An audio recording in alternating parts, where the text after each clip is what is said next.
So I want you to picture a canvas tent. Okay, like out in the North African desert. Exactly. Winter of 1943, or, maybe a cramped steel compartment deep inside a Navy destroyer somewhere out in the Pacific Theater. Right, completely isolated. Yeah, and the men inside are just exhausted. They're surrounded by the mechanical noise of a global war, literally thousands of miles from anything resembling a normal life. And then someone dials in a shortwave frequency on this battered old receiver. Yes, and what comes through the static isn't what you'd expect. It's not some bombastic political speech. Right. It isn't a news bulletin about troop movements, and it definitely isn't an aggressive, blood-pumping military march. Which is what a lot of people assume wartime radio sounded like. Exactly. Instead, it is the incredibly sophisticated, syncopated jazz harmony of a Jerome Kern melody. Played by a sweeping 50-piece orchestra. Right, followed immediately by this gentle soprano singing an operatic lullaby. It's just a profound juxtaposition. It really is. So, welcome to this deep dive. Today we are looking at a surviving broadcast of the American album of familiar music. But specifically, a version pressed and distributed by the United States Armed Forces Radio Service. Right. And, I was sitting here in the studio at Chesterton Radio earlier today, just looking out the front window onto Commercial Street here in Atchison, Kansas. It's pretty quiet out there tonight. It is. The evening is settling over the town. The streetlights are just flicking on, and I was listening to this audio, and it really felt like dialing back the clock to experience something truly magical. It really is a time capsule. Because when we usually talk about the golden age of radio, the conversation defaults to the famous narrative shows, right? Oh, absolutely. The hard-boiled detective thrillers, the soap operas. Right, or the live comedy broadcasts. But the musical programming of that era, especially these massive live orchestral broadcasts, they served a completely different psychological and cultural function. Which is exactly what our mission is for this deep dive. We're not just reviewing a playlist here. No, not at all. We want to unpack why this broadcast mattered so deeply to people, why it became a weekly family tradition in millions of American homes. And we really need to examine the technical mechanics of how these monumental live productions were even executed. I mean, without the safety net of modern recording technology. Yeah, the production values alone are just staggering. And we'll also break down the way they seamlessly blended popular songs and classical pieces. Which modern media could honestly learn a lot from. There's a real quiet confidence to this era. Definitely. I was just so struck by the sheer scale, the opening announcements. Like, the announcer reads off this massive roster of talents. No, because a huge list. What? Right. He says, presenting America's widely discussed young singing star, Donald Dame, Evelyn McGregor, Margaret Daum, Jean Dickinson. And then he goes right into the instrumentalists. Yeah, he gives marquee billing to Daniel Lieberfeld, Arden and Arden, Bertrand Hirsch, and Gustav Henschen. Which, I mean, we are talking about a full choir, multiple principal vocalists, and a symphonic-sized orchestra, all in one room. Right, and in a modern context, assembling that many musicians would involve, weeks of isolated recording sessions? Oh, at least. Weeks of sessions, digital click tracks, vocal booths. And endless post-production editing. So how on earth was this actually assembled in a 1940s radio studio? Well, the logistics were honestly staggering. It required a level of musicianship that is, frankly, rarely demanded in today's commercial industry. Because they couldn't just fix it in post. Exactly. First, we have to establish the technological limitations. Magnetic tape recording, which completely revolutionized the industry later, it didn't exist in the American commercial sphere during World War II. Wait, really? No tape at all? No tape. The technology was actually German, the magnetophone. Mm-hmm. And it wasn't brought to the U.S. and commercialized by people like Bing Crosby until after the war. Wow, okay, so everything we hear on this broadcast was performed entirely live. So if the oboe player missed a cue, or the tenor cracked on a high note? That error was instantly transmitted to millions of listeners. The performance you gave was the final product. That is just immense pressure. It is. And to accommodate an ensemble of this size, networks like NBC or CBS, they utilized these massive acoustic spaces, like the famous Studio 8H in Rockefeller Center. Oh, which is where Saturday Night Live is now, right? Exactly. Same room. But the acoustic engineering required back then to capture this sound was incredibly delicate. They were largely relying on RCA 44BX ribbon microphones. I've seen pictures of those, the big, heavy, pill-shaped ones. Yeah, the classic radio mic. It uses a super thin strip of corrugated aluminum suspended in a magnetic field. Okay. And it produces this beautifully warm, natural sound, but it is exceptionally sensitive. The audio engineers couldn't just, slap a microphone on every single instrument and mix the levels on a computer later. So how did they balance it? They had to achieve the audio mix physically, by physically placing the musicians at specific distances from just a handful of microphones. That is wild. So it becomes this exercise in architecture just as much as audio engineering. Exactly. You'd have to have the brass section placed way at the back of the room, right? Because they're the loudest. Right, and the strings closer to the front.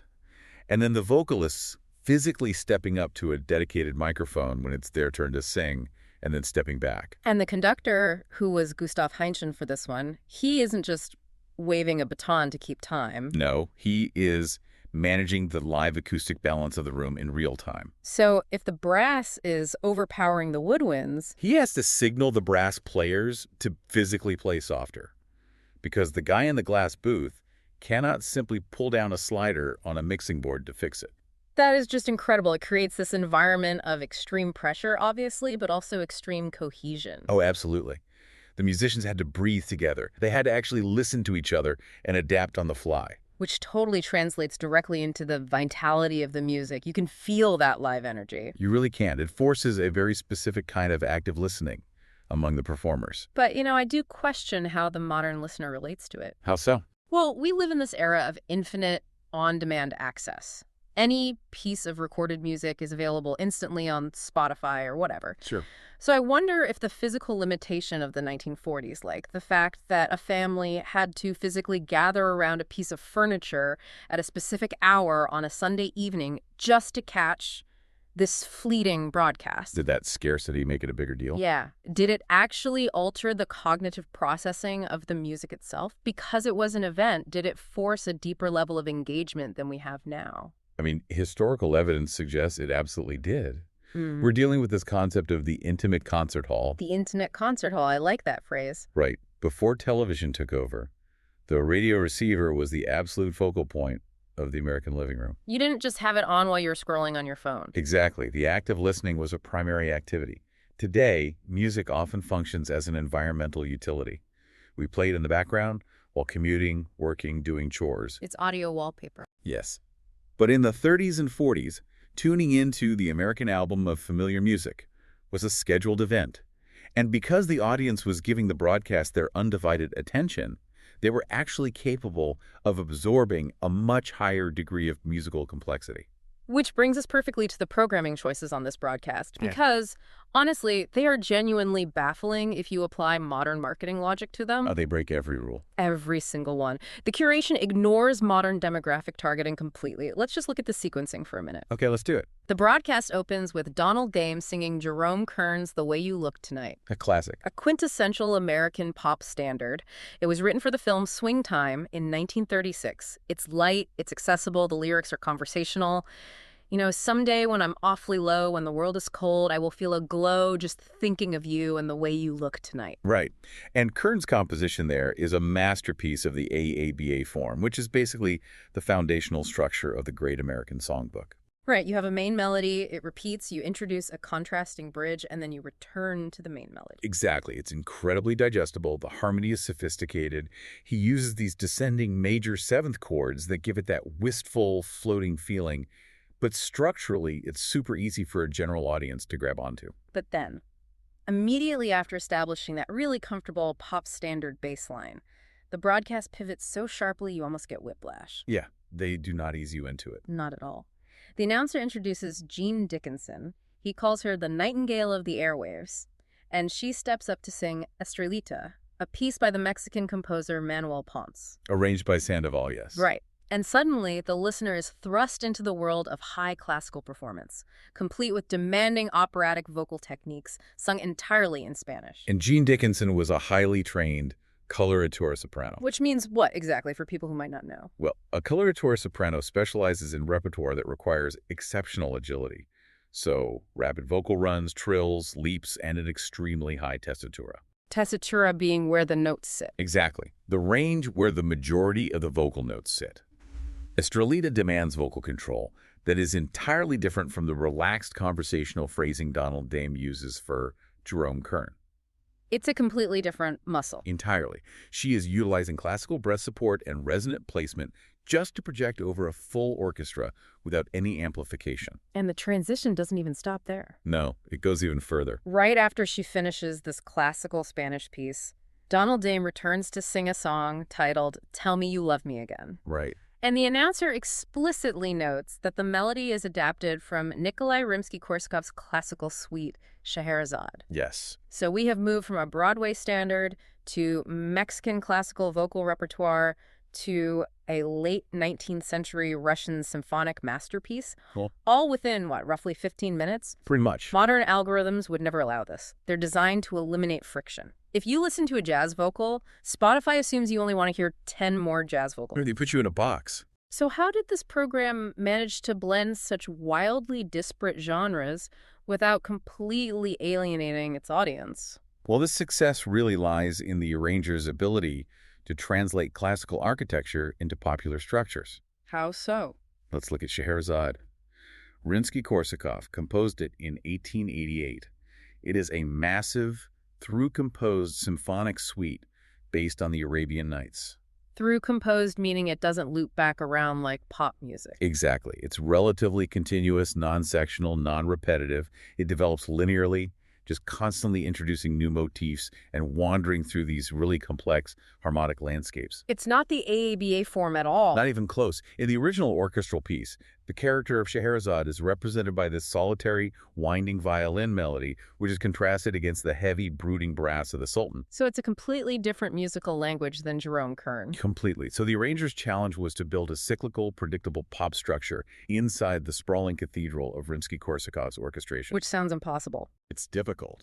But they achieved it by isolating a specific lyrical theme from the suite, likely the soaring melody from the third movement, the young prince and the young princess. Okay, I know that part. Right. And they forced it into a standardized time signature in stanza form. By mapping English lyrics onto this melody, they anchored this sweeping foreign orchestration to a very universal human sentiment. And the lyrics they chose for that are really fascinating. They are. Darling, tell me you love me again, for my sad heart is filled with bitter longing. Thoughts of you in my dreams are thronging. Let me hold you once more to my eager heart. Yes. These aren't abstract concepts. The average listener in 1943 might have zero knowledge of 19th century Russian musical Orientalism. Probably not, no. But they immediately understand the feeling of bitter longing. The words provide an entry point into the complex orchestration. Exactly. The producers were operating under this philosophy that human beings possess a vast capacity for beauty in all its forms, as long as they are given the right context. They weren't dumbing it down. No, there was no cynical assumption that a general radio audience couldn't parse complex harmony. Nor was there an assumption that a classical aficionado would reject a well-crafted pop tune. It's like the broadcast served as a cultural curator, actively elevating the listener's palate rather than just catering to what they already knew they liked. Precisely. But okay, I have to play devil's advocate here for a second. Go for it. When I look at the title of the show, The American Album of Familiar Music, and I listen to some of these selections, my cynical modern brain questions if this was actually cultural elevation or if it was just, middlebrow pandering. Like it was too sentimental. Yeah. Was this programming genuinely designed to challenge the listener, or was it just serving up saccharine, lowest common denominator nostalgia? That is a very fair question, and it's a crucial distinction to make. Nostalgia is often dismissed today as this cheap, emotional trick. Right. But in the context of 1940s America, it served a vital sociological function. How do you mean? Well, let's examine the demographic reality of the United States at the time this program was at its peak. The nation was heavily populated by immigrants and the first-generation children of immigrants. Right. Huge influxes in the early 20th century. Exactly. Yeah. But the political climate following the Immigration Act of 1924 had created immense pressure for assimilation. Meanwhile, these communities simultaneously harbored a very deep desire to retain their cultural identities. Okay. That context casts a completely different light on the inclusion of Irish ballads in the broadcast. Yes, it does. Because we hear Donald Dame sing Where the River Shannon Flows, and the lyrical imagery is intensely focused on displacement. Very much so. There's a pretty spot in Ireland, I always cling for my land. My heart goes back there daily to the girl I left behind me when we kissed and said goodbye. Right. But not everyone listening to the NBC network was Irish. So how did a song so specifically located in Ireland resonate on a national scale?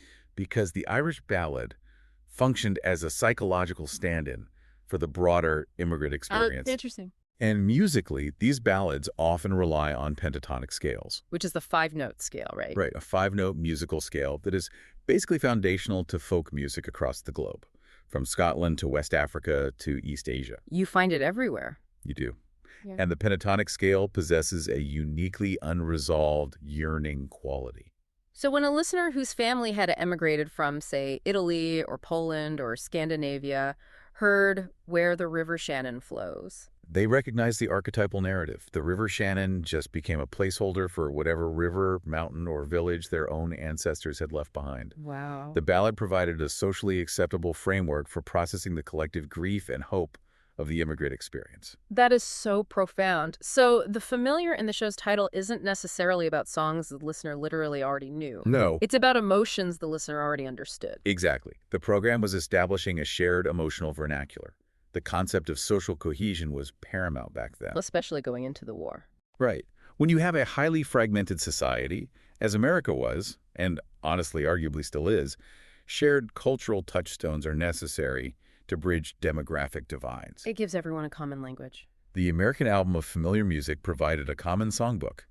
A family in rural Kansas and a family in urban New York were quite literally humming the same melody on a Monday morning. Which is such a beautiful thought. And you see that attempt at direct connection during Evelyn McGregor's segment, too. Oh, the special request. Yes. The announcer explicitly states that she is singing Alicia Ann Scott's song, Think on Me, by special request. Right. And the lyrics are basically this plea against oblivion. When I no more behold thee, think on me. When grief leaves us slightest, think on me. It's incredibly moving. It is. Yeah. But the inclusion of that phrase, by special request, it literally breaks the fourth wall of the broadcast. It really does. It implies a bidirectional relationship between this massive, wealthy corporate network in New York and the individual listener sitting in their home. And the psychological impact of that phrase cannot be overstated. It validated the listener's presence. It's like they are actually being heard. Exactly. It transformed the radio network from a distant, untouchable monolith into a responsive entity. It signaled that someone's specific, personal grief or longing was recognized and legitimized by the culture at large. I mean, I see the mechanical brilliance of that programming strategy for a domestic audience. It builds incredible loyalty. It builds a community around the radio dial. But the context of the specific recording sort of shatters that cozy domestic living room image for me. Because of the sign-off. Yes, because at the end of the program, the announcer signs off by stating, "The American Album of Familiar Music has been a presentation of the United States Armed Forces Radio Service, the voice of information and education." Right. We are not just analyzing a Sunday evening broadcast for families in the Midwest here. This audio was pressed onto vinyl and shipped into active war zones. And the involvement of the Armed Forces Radio Service, the AFRS, it completely recontextualizes every single note of music we just discussed. It really does. What was the AFRS's exact role? So the AFRS was established by the War Department in 1942. Their mandate was to provide information, education, and entertainment to American troops stationed globally. Because shortwave radio signals from the U.S. couldn't reliably reach the Pacific or European theaters. Exactly. So the military recorded these domestic network broadcasts onto these massive 16-inch transcription discs. They called the whole initiative the V-disc program. V for victory. Right. And these discs were physically shipped to military outposts all over the world, where they were broadcast over local low-power transmitters directly to the troops. Okay, let me stop you right there, because this is where I struggle with the stated intent of the broadcast. Okay, what do you mean? Well, the announcer calls it information and education. Yes. But when a government agency takes control of media distribution during a global conflict, the result is almost universally propaganda. I mean, the Axis powers had a very clear broadcasting strategy. We know about Tokyo Rose in the Pacific and Axis Sally in Europe. They weaponized radio. Completely. They used it to demoralize Allied troops, taunting them, telling them their wives were leaving them back home, just constantly playing on their fears. It was a psychological warfare. Exactly. So how does broadcasting a Jerome Kern love song or an operatic rendition of Scheherazade fit into a military strategy? Was this just like a subtler form of psychological manipulation by the War Department? I wouldn't call it manipulation. It was an entirely different philosophical approach to morale. Okay. Morale branch of the War Department, they understood that ideological rhetoric has a very short half-life when a soldier is sitting in a trench under artillery fire. That makes sense. A patriotic speech only goes so far. Right. You cannot sustain a soldier's will to fight purely on political speeches. The Axis broadcasts attempted to induce despair through cognitive dissonance, highlighting the gap between the soldier's miserable reality and the comfort of home. Making them miss it so much they just want to quit. Exactly. But the AFRS countered this by using the culture of home as a psychological anchor. Oh, wow. So they were broadcasting the very civilization the soldiers were drafted to protect. Exactly. The music represented the ultimate cultural aspiration of the era. The military recognized that soldiers needed a connection to their humanity in an environment that was quite literally designed to strip that humanity away. Which is just so profoundly sad when you think about it. It is. Just consider the sheer vulnerability of the lyrics presented to these men. Right, like when Donald Dame sings that piece titled "Good Night, Little Girl." Yes. The lyrics are so incredibly tender. So rest you and slumber and dream, if you will, but never a sad dream, I pray. May all the world's gladness be yours, dear, and every day glorious and bright. Just imagine hearing that in a combat zone. The cognitive dissonance of that is almost terrifying to me. You have men surrounded by mechanized death, and the military is intentionally sending them this delicate orchestral lullaby about shielding a child from bad dreams. It is wild to think about, but it's a testament to the era's belief in the restorative power of art. The restorative power of art. Yeah, the military did not view beauty as frivolous. Right. They viewed it as essential sustenance. Like rations. Exactly like rations.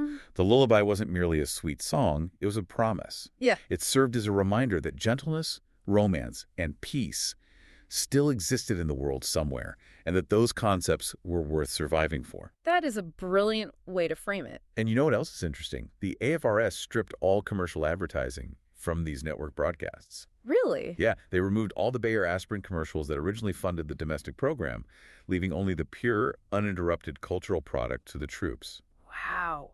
The idea that unadulterated musical beauty was classified alongside tactical training as necessary information and education, it is just a staggering reflection of 1940s values. It really was a different time. It was. Which honestly leads me right to the finale of the broadcast because it feels like a culmination of that exact philosophy. The finale is incredible. It is. The entire cast, the soloists, the chorus, the orchestra, they all unite to sing. If this be a dream, do not waken. The acoustic power in that room must have been unreal. The sheer wall of sound they generate is overwhelming. And the lyrics state, when love and music the charms unite, whisper a message of rapture in my heart, endless delight. That finale encapsulates the fundamental difference between the media of the golden age of radio and so much of contemporary broadcasting today. What do you think that difference is at its core? There is an absolute lack of cynicism in this performance. Yes, that's exactly it. The musicians, the arrangers, the vocalists, they are operating with this quiet confidence. They are not employing irony. They are not winking at the audience to demonstrate their intellectual detachment. There's no snark. No snark at all. They are fully, earnestly committed to the pursuit of beauty and emotional resonance. And it requires a tremendous amount of vulnerability to perform with that level of sincerity. It really does. You know, we've been analyzing this from a very structural, historical perspective today. But I want to bring it back to the visceral experience of just listening to it. The prompt for our deep dive asked us to imagine sitting in the studio here at Chesterton Radio, looking out the front window onto the quiet stretch of Commercial Street in Atchison as evening settles over the town. Which is exactly what we're doing. Exactly. And listening to this audio with that image in mind, it feels incredibly poignant because the era of the massive live network orchestra is gone. It really is.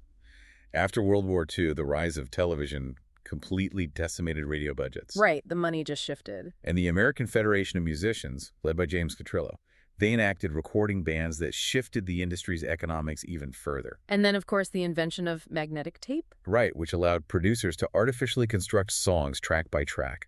The live high-wire act of 50 musicians breathing together in a single room to create this fleeting moment of perfection. It was effectively dismantled by technological and economic progress. And the loss of that specific mode of production altered the trajectory of American music forever. Without a doubt, modern technology affords us perfect pitch, perfect timing, and infinite takes. But in eliminating the risk of human error, we have also eliminated the specific kind of tension that makes live performance compelling. Exactly. The slight hesitation in a conductor's tempo, the microtonal variations in a string section trying to blend their sound in a physical room, those are the elements that give music its pulse. It's humanity. Yes. Which raises a really fascinating question about the future of media, I think. We are currently entering an era dominated by artificial intelligence. Here we go. I mean, it's true. Algorithms can generate a flawless imitation of a Jerome Kern pop standard or symphonic suite in a matter of seconds now. They can? So if a machine can synthesize the AABA structure perfectly, what is the value of the human element? Does the knowledge that 50 people risked failure in a 1940s studio inherently change the worth of the audio we're hearing? I believe that changes the fundamental nature of the transaction between the creator and the listener. How so? Because art is not merely the final acoustic output.